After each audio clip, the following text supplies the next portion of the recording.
It's 2017 and Old Time Radio DVD is still here. Check out our new customer ownership program and the lowest prices ever. Just go to oldtimeradiodvd.com for full information about this wonderful program. Don't forget our new program, 123 Ready TV. Folks, this is really a great app for Android and Windows phones, computers, and tablets. And it's only $19.99. In the near future, we will be adding a new component to it, Old Time Radio. It's a great product for 2017. Visit oldtimeradiodvd.com today. Place your order. You'll be glad you did. This is Ronald Coleman, inviting you to radio's most dramatic half hour, Favorite Stories.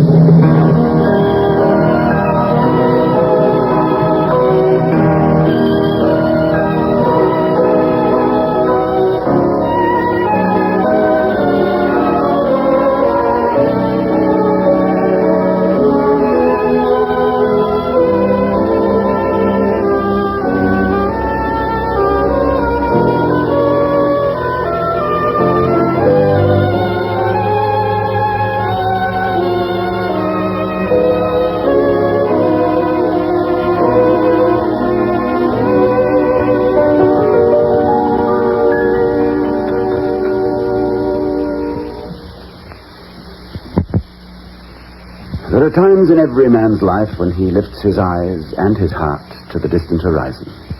At rare moments, he may even glimpse the eternal, but more often, he'll dream of enchanted journeys.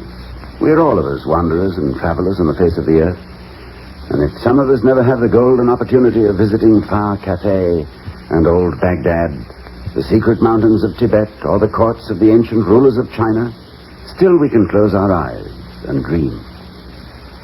Our favorite story for this week is about the most wondrous journey in all history, the travels of Marco Polo. It was chosen by the great actress Miss Eva Le Gallienne. We're going to travel back in time now, half a dozen centuries, for the story of Marco Polo.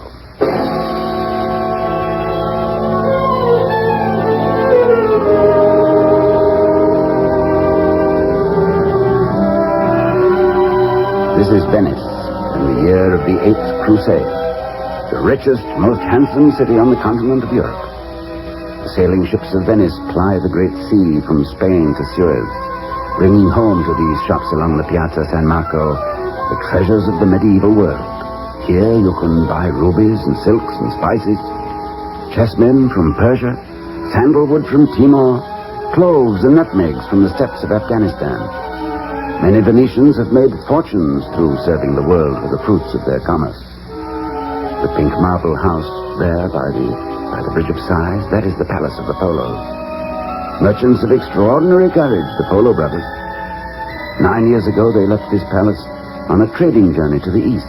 9 years ago they set out on foot into the untracked wastelands of Central Asia and vanished.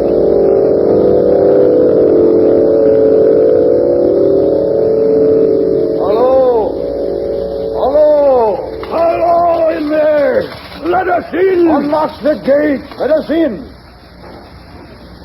What do you want? We're tired! We want some food and rest. Then go to an inn. This is not an inn. It is the mansion of the Polos. Don't you think we know that woman? Be gone, vagabond! What? Patience, Matteo. She must be a new servant. Well, she'll never be an old one in this household.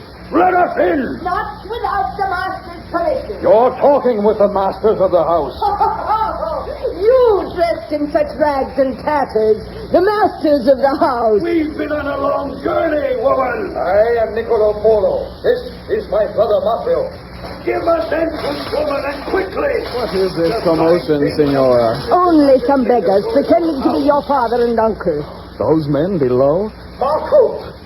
How do you know my name? Marco Polo. My own son. Do you not recognize your father? I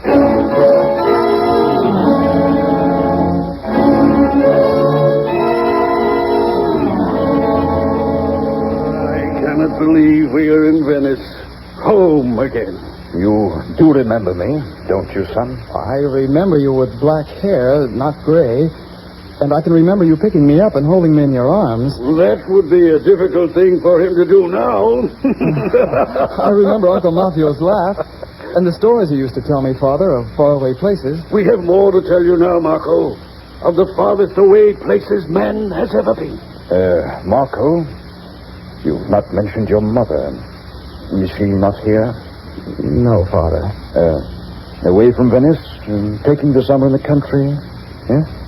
The plague took her, sir. The third year you were gone. Oh, my poor Elisabetta.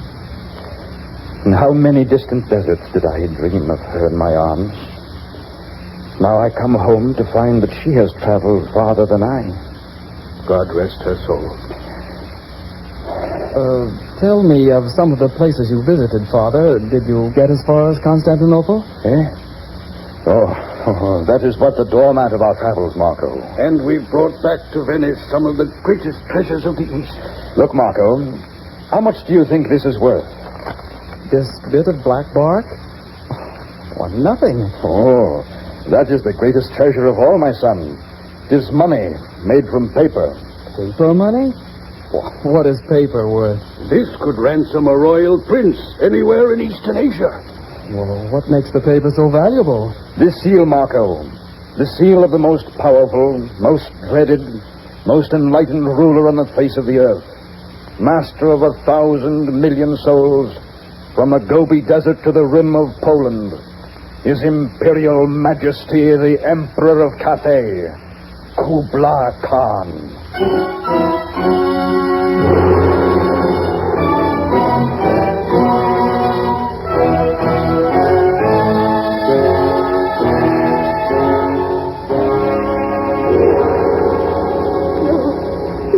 No, Master Polo. You cannot take him away. Poor motherless boy. Oh, Marco is not a boy. He is a man, Signora. Why must you go on these endless travels? Why can you not be content in Venice like an ordinary citizen? Why, Signora? Well, there is nothing to keep me here. The love I prayed to find waiting for me is gone. And there is a restlessness in me that drives me against the unknown. And this restlessness is good, Signora. It makes us taller men. As you wish, Mr. Nicholas. You wanted to talk with me, Father? Yes, Marco. Sit down. I am going away again with your Uncle Maffeo. To Cathay? When we left Xanadu, where the great Khan holds his summer court, he asked us to return. He wants us to teach him about Christianity and the ways of the Western world. May I go with you, Father? It is a terrible journey, my son. It is impossible to imagine a hardship unless one has actually gone through it. I'm strong. I can withstand hardship. You are not afraid? I'm a merchant of Venice, sir. The son of my father. I am proud of you, Marco. Prepare your belongings and say goodbye to your friends. We will leave when the moon is new. Thank you, Father. And keep a journal of your travels, my son, day by day. For the young men of some future century may want to hear your words about the farthest journey ever undertaken by tradesmen of the Western world.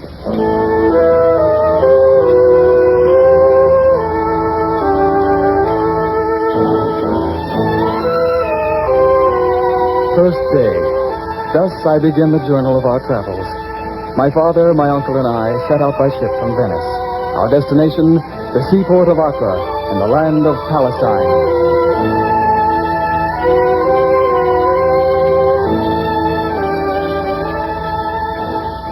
22nd day.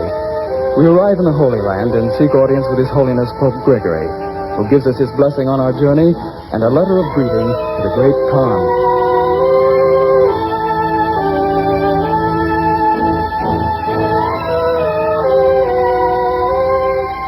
"190th day.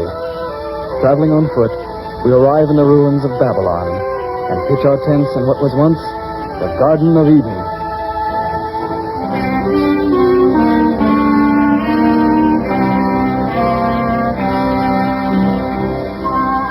420th day. We are resting in the cool, fragrant vineyards of Balkh, which is within the dominions of the great Khan. We are learning the language of the Mongol people and preparing for the ascent of the heights of Pamir.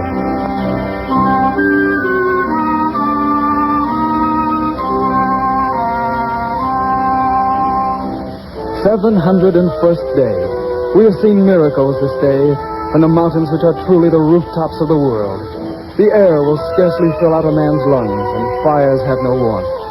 This is the country called Tibet, and the people are strange and unfriendly.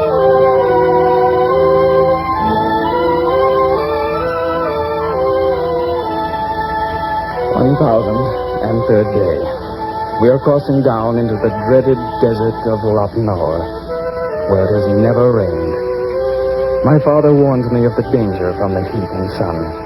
It drives the sense from a man's head and makes him hear voices, luring him off the trail to die in the sand drifts.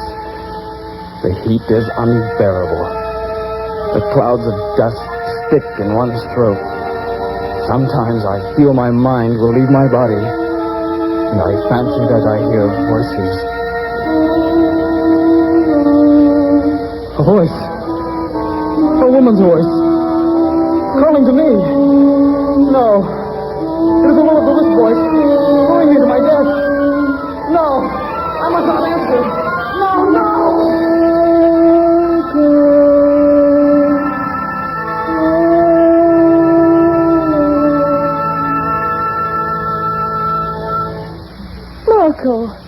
Marco Polo. I must not answer. There is great danger. There is no danger, Marco. Do you see danger in my face? No. No, there's nothing but beauty in your face. Where am I? What is this place? This is the house of my brother, Vang Chu, near the city of Kanbalu. My name is Vang Cha. Where is my father, Vang Cha? And my uncle? They are both well. You grew sick, Marco, out on the desert of Lapnor. But your father and uncle brought you safely to a camp of soldiers, commanded by my brother. And he brought you here, where I have taken care of you. How long have I been sick, Vang Cha? A day? 2 days? 3 moons have been born and died while you have tossed with fever on this bed. And you have nursed me. Thank you, Vang Cha. Well, Vang Cha, your patient seems to be improving. Come in, Messer Mafio and Messer Nicola. Marco, how are you feeling? Much better, Father. I shall be able to travel again soon. Oh, there are no more travels, Marco. We have arrived. This is the city of the great Khan, Kanbalu.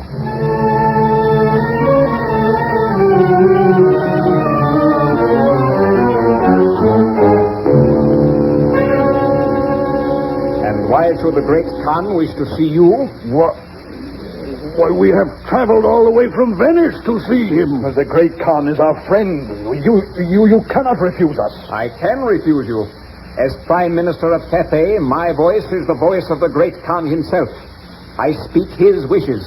I swear to you, from what my father and uncle have told me, the great Khan, he will wish to see us after our long journey. You are proud, young sir. Perhaps a visit with the Emperor will teach you humility. Very well. His Majesty will see you. But bear in mind, Venetians, you do this at your own risk. And why do you say that, sir? It has been twice 9 winters since you called at the court of the Emperor. Changes have taken place. He may not be so eager to see foreigners. We will take that chance. The decision is yours. Prepare yourselves, Venetians, to meet the most powerful ruler on the face of the earth.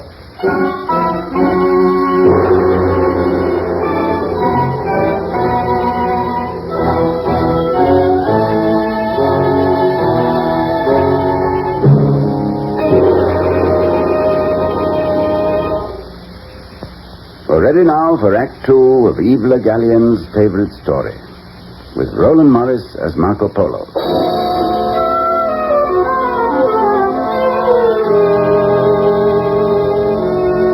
In Xanadu did Kubla Khan a stately pleasure dome decree, whereout the sacred river ran through caverns measureless to man, down to a sunless sea. Into the court of the great Kubla Khan, the Venetians were ushered. The throne room had more majesty and richness than any chamber Marco had ever seen. And on a raised platform at the far end of the throne room sat a man of 60 years, perhaps, with a scraggly gray beard and wrinkled face. He was dressed in robes of chamois skin, intertwined with thread of pure silver, His slanting bead-like eyes watched the Polos as they prostrated themselves, foreheads to the earth, before the Emperor of all Asia.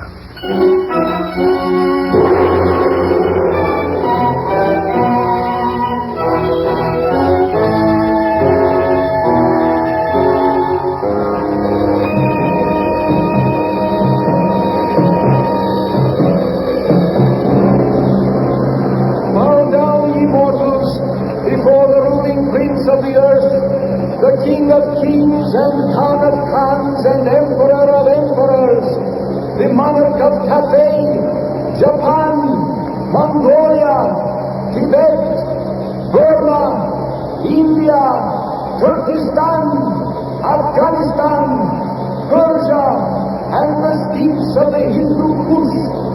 Bow down, ye mortals, before his imperial majesty, Kublai Khan.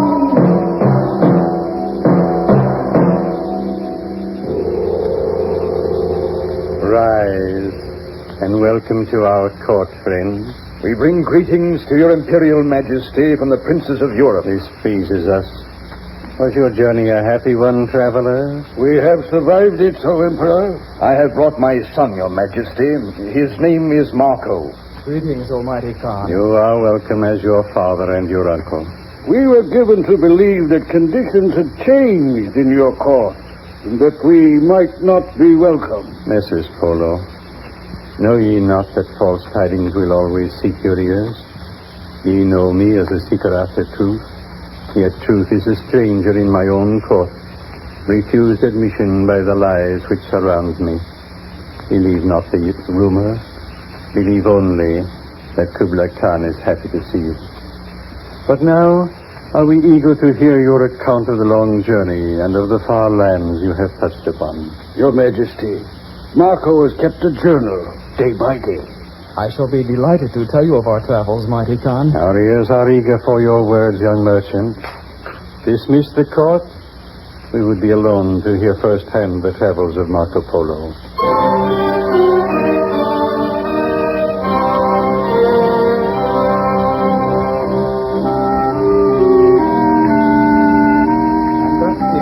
The desert of Lop Nor to your majesty's capital at Kandaloo, which some call Beiping. I became ill the last months of the journey, but I know that we were rescued from the wilderness by a captain of 10,000 in your army. Tell us this captain's name, Marco. He shall be rewarded. His name, sire, is Vang Chu. Vang Chu? That man is dead. Impossible, your majesty. We were dwelling in his house only yesterday. He plotted to overthrow our government. The evidence of his treason was incontrovertible. Vang Chu was beheaded at dawn. Beheaded? Do not be shocked at the severity of the sentence, Marco. Only be grateful that you are not in so high a place that you must sleep with a bared sword. What of his sister, your majesty? Vang Cha. She was not punished, was she, for her brother's crime? On the contrary, Marco, she is being married today to my prime minister. What a strange mixture for her. Of pain and joy. The philosophers tell us that life is the wedding of suffering and contentment. And it is the purpose of our rule, Marco, to give the people of our dominions the greatest share of contentment with the smallest packs of suffering. Would that more of our rulers in Europe acted with such charity, sire. Are not your rulers Christians, Marco? And does not the Christian religion teach charity in all things? Aye, your majesty. But there is a mighty gap between the teaching of a religion and the living of it. This we know. Our grandfather, Genghis Khan, the great warrior, you have heard of him, Marco. All Europe heard of him, sire, when he knocked at the gates of Vienna.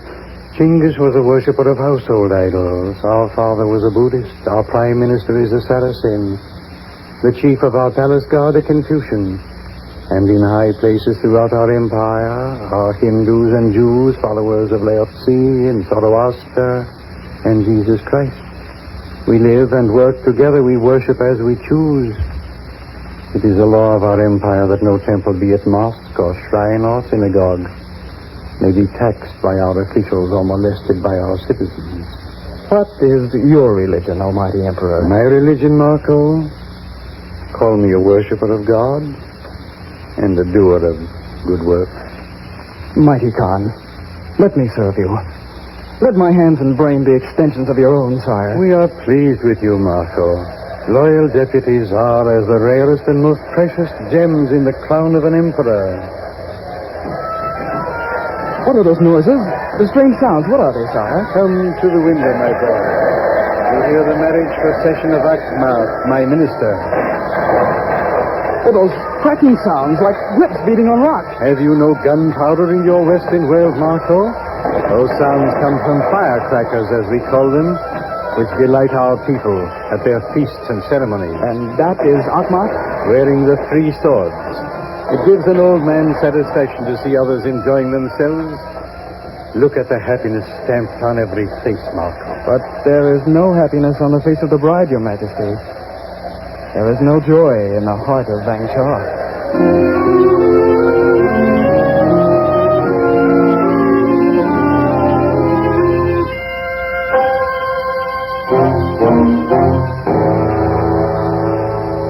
Marco, pack your belongings. We are leaving, Father? We must. We have enemies here. Akmat, the Prime Minister. He is a false man, my son. He has but to whisper in the great Khan's ear, this man is plotting against you, that man is committing treason, and the great Khan orders the accused person killed or imprisoned. Everyone knows of his crimes, except Kublai Khan.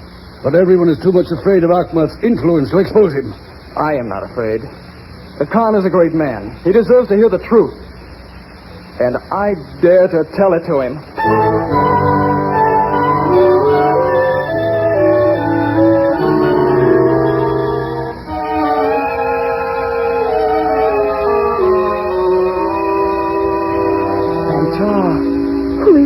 Marco. Oh, you should not have come here. If my husband found you in this garden, he would stop at nothing. Vangchar, why did you marry Akmat? He forced me. He said if I would marry him, he would save my brother's life. But Vangchu died. And I would to heaven that Vangchar had died with him. For your sake, and for the vengeance of your brother, I will denounce your husband before the Emperor. Brave words, Venetian. I discover you plotting with my wife. That calls for steel, Mr. Marco. And steel calls for steel, Sir Traitor. Guard yourself. Marco, pray be careful. He is the best swordsman in all Cathay. What a loyal wife I have, Venetian. She prays for you. How dare you speak of loyalty? You are a stranger to the word. I see you fight marching backwards, Venetian. For shame. For shame. There's no shame to retreat, sir. Not when you retreat to the door of the Emperor's bedchamber. A trick. Yes, a trick, Akmat. Vangchar, go into the great Khan's bedroom. Wake him. Denounce me, Mr. Marco. And I promise you, Vangchar will die by torture before sunrise. An empty threat, Akmat. The justice of Kublai Khan will never let you fulfill it.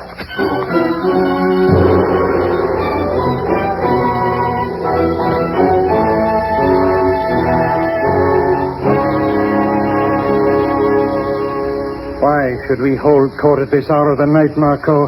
Can it not wait until sunrise? No, sire. A serpent has been lodged in your palace. Its poison must be stamped out now. Very well. Guards, assemble the court. Whom do you accuse, Mr. Marco? I accuse Akmat, your prime minister, of high treason. And I accuse the accuser of the same crime. This is a capital offense. Does evidence support these accusations? Much evidence, sire.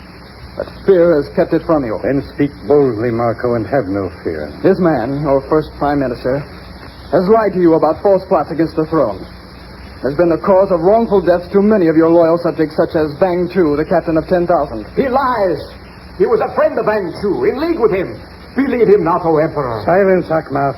Speak on. Because of his influence with you, sire, all men have feared this Akmat, and they have let him go unmolested about his crimes. What crimes, Marco? Name them. Murder, sire. The murder of Vang Chu and 100 other loyal subjects. Robbery, thieving. For he has withheld tax monies from your treasury to enrich his own fortune. It is true, O Majesty. On our wedding night, this villain boasted of the tons of gold he has robbed from the treasury of the state. Lies! A fabric of lies! Search his house, sire.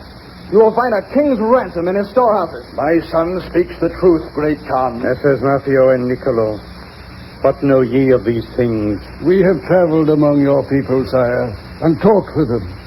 The only discontentment with your government is over the misrule of your minister, Akmat. We are grieved to hear these things, but we thank you, Venetians, for opening our eyes and having the courage to speak. Akmar, if these accusations be proved true against you, hear thy sentence. Not the axe, sire. Pray do not behead me. Nothing so merciful. You will be confined to your golden storehouse without food or water until the life flies out of you. No! You will have time then to contemplate your crimes, Akmar. And you will have your stolen riches to comfort you. No! God, remove him from our sight.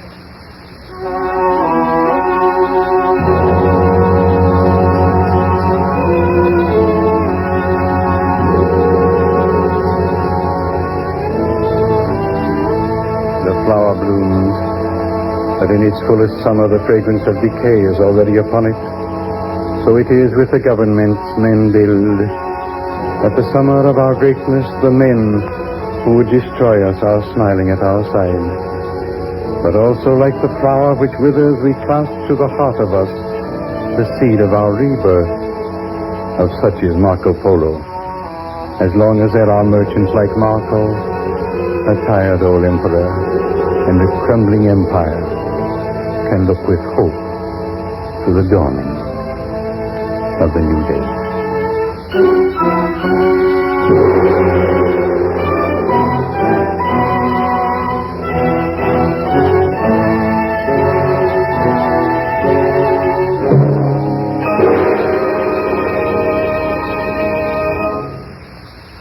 You've been listening to the travels of Marco Polo, the eyewitness account by Messer Polo himself of one of history's most colorful adventures. Our thanks to Roland Morris, who played Marco, to Norman Field, who was heard as the mighty Kubla Khan, and to Claude Sweeten for his magnificent score.